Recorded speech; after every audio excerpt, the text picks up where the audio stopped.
ডাকাতির ঘটনায় জড়িত সন্দেহে তিনজনকে গ্রেপ্তার করেছে মন্তেশ্বর থানার পুলিশ।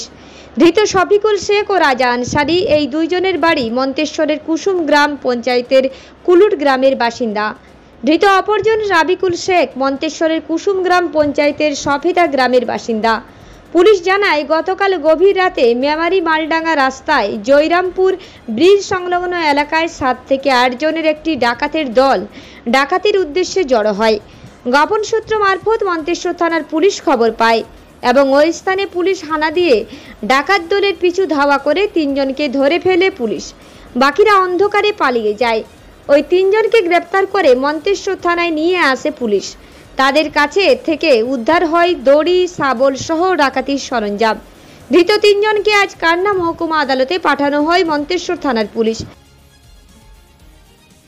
পূর্ব বর্ধমান থেকে দেবাশিস ঘোষের রিপোর্ট, রূপসী বাংলা মিডিয়া।